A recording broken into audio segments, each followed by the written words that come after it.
Daniel James Morcombe, the 19th of December 1989, the 7th of December 2003, was an Australian who was abducted from the Sunshine Coast, Queensland, on the 7th of December 2003 when he was 13 years old. 8 years later, Brett Peter Cowan, born the 18th of September 1969, a former Sunshine Coast resident, was charged with Morcombe murder. In the same month, DNA tests confirmed bones in the Glass House Mountains were Morcombe. On the 13th of March 2014, Cowan was found guilty of the murder, and was sentenced to life imprisonment for indecently dealing with a child and interference with a corpse. Disappearance. Morcombe was abducted from an unofficial bus stop under the Keel Mountain Road overpass in the Woombi district of the Sunshine Coast, approximately 2 kilometers (1.2 miles) north of the Big Pineapple on Sunday, the 7th of December 2003. Witnesses reported seeing Morcombe at approximately 2:10 p.m. under the overpass. Morcombe planned to catch the 1:35 p.m. bus to the Sunshine Plaza shopping center for a haircut and to buy Christmas presents, but the bus had broken down.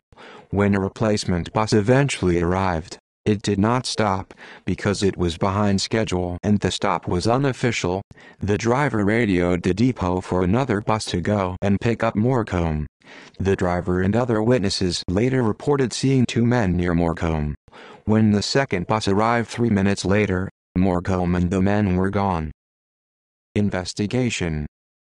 Morcombe's disappearance was one of the most extensively investigated crimes in Queensland's history. By the 12th of December 2008, rewards of $8,250,000 from the government and $8,750,000 donated privately had been offered. The private reward expired at midnight on the 31st of May 2009. That day the 7 Network reported that a known pedophile, Douglas Jackway, could be of interest to the police. Jackway had been released from prison 1 month before Morcombe's disappearance. The Queensland government came under criticism over Jackway's release. Independent Queensland MP Peter Wellington claimed the Supreme Court had presented clear evidence of Jackway's risk of reoffending. This publicity prompted civil liberties groups to call for laws banning media outlets from naming people linked to criminal cases. Earlier in the month, a full-size clay model of the man believed to be involved in Morcombe's abduction was placed at the spot where he disappeared. Within a few days, more than 300 tips were received. In July 2009, Morcombe's parents called for a coronial inquest into disappearance. Of particular interest to the family were several criminals who had told police they knew who killed Morcombe. A coronial inquest was held between October 2010 and April 2011. The inquest called as witnesses the bus driver who had failed to stop for Morcombe at the overpass, a woman who had seen a man loitering near Morcombe, and several persons of interest. On the 13th of August 2011, after an extensive Mr. Big police operation, police took Brett Peter Cowan into custody and charged him with Morcombe murder, child stealing, deprivation of liberty, indecent treatment of a child under 16, interfering with a corpse, and other offenses after having led undercover detectives to Morcombe remains. In 2006, Cowan had been interviewed over the Morcombe case and had admitted to police that he traveled along Keel Mountain Road, on his way to purchase marijuana from a drug dealer, on the day of the disappearance. Cowan confessed to having seen and approached Morcombe to offer him a lift to the shopping center, having parked his car in a nearby car park of the church he attended. Around this time, a white Mitsubishi Pajero was seized from a property on Russell Island. The vehicle was believed to have been involved in Morcombe's abduction after a witness at the coronial inquest reported seeing a vehicle of similar description parked 100 meters, 330 feet north of the site where Morcombe was last seen.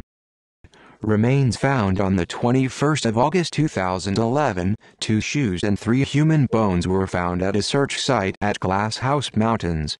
The shoes were similar to the ones that Morcombe was wearing when he disappeared. Underpants and a belt were also found.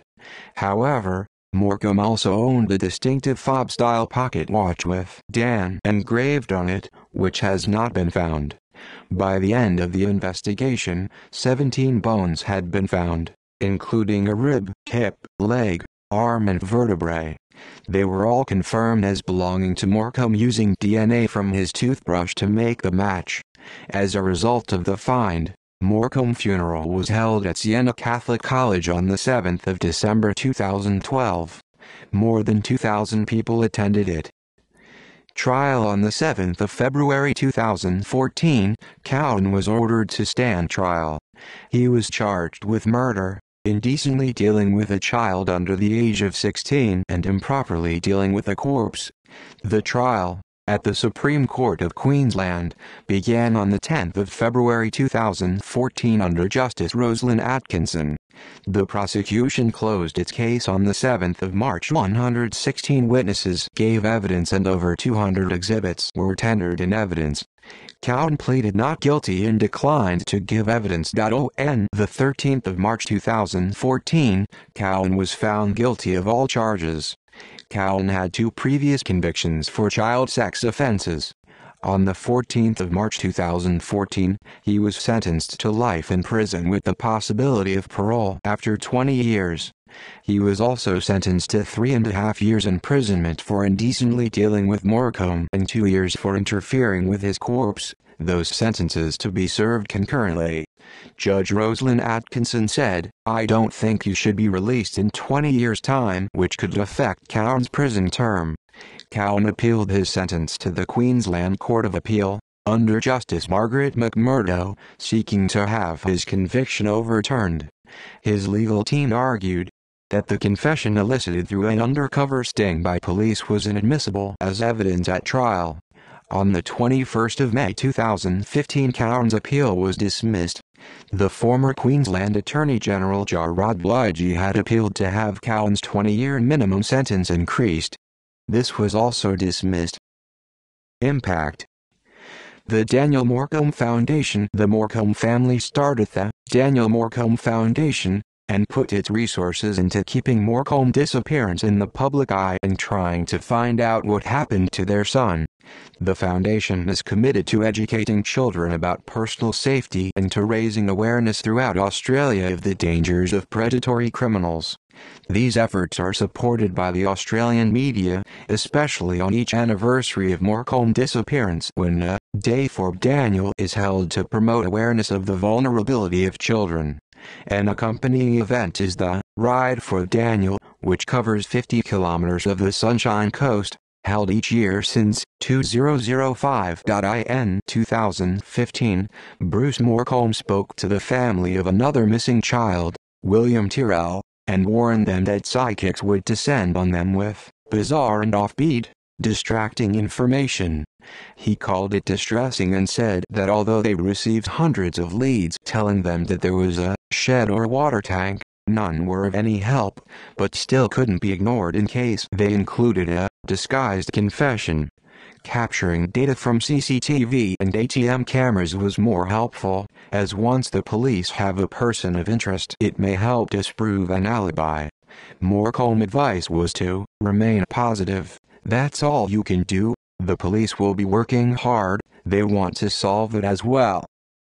Media. Morcombe murder was the focus of the Crime Investigation Australia Season 1 episode, Tears for Daniel, aired in 2005. A film based on Morcombe murder, titled Where is Daniel?, was planned.